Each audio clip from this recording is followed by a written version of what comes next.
मुख्यमंत्री पदाचा चेहरा ठरवण्यासाठी दिल्लीमध्ये अमित शहांसोबत होणाऱ्या बैठकीसाठी अगदी काही मिनिटांपूर्वी एकनाथ शिंदे हे दिल्लीमध्ये पोहोचलेत आणि या वेळेला त्यांच्यासोबत शिवसेनेचे खासदार श्रीकांत शिंदे सुद्धा उपस्थित होते। तर तिकडे दिल्लीमधल्या तटकरेंच्या निवासस्थानी तासाभरापासून अजित पवार आणि देवेंद्र फडणवीस यांची बैठक होतीये।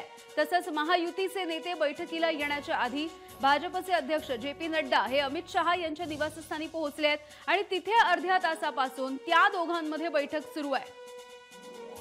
आपण बघतोय एकनाथ शिंदे हे दिल्लीमध्ये पोहोचले, तासाभरापासून अजित पवार आणि फडणवीसांची बैठक सुरू आहे सुनील तटकरे यांच्या घरी। तर गेल्या 30 मिनिटांपासून जे.पी. नड्डा आणि अमित शहा यांची बैठक शहांच्या निवासस्थानी सुरू आहे। त्यामुळे दिल्लीमध्ये या बैठकांच्या सध्या सत्र सुरू असलेले दिसतंय आणि महाबैठक होण्याच्या आधी ही चर्चा सध्या सुरू आहे। शहांसोबत बैठकीला जाण्याच्या आधी एकनाथ शिंदेंनी एबीपी माझा सोबत बोलताना काय म्हटलंय आपण बघूयात।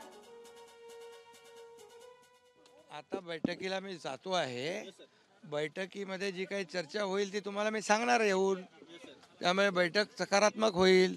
कालही देखील मी प्रेस कॉन्फरन्स घेऊन माझी भूमिका स्पष्ट केलेली आहे की आता कुठलाही अडथळा महायुतीचा मुख्यमंत्री होण्यामध्ये नाही आहे।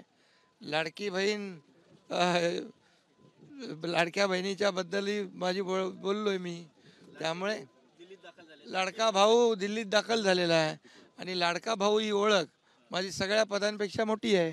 ते पण बैठकीला येणार आहेत, त्यामुळे ते देखील त्या बैठकीत आहेत आणि त्या अगोदर आल्यामुळे त्यांची पक्षाची बैठक त्यांच्या पदाधिकाऱ्यांची बैठक झाली असेल।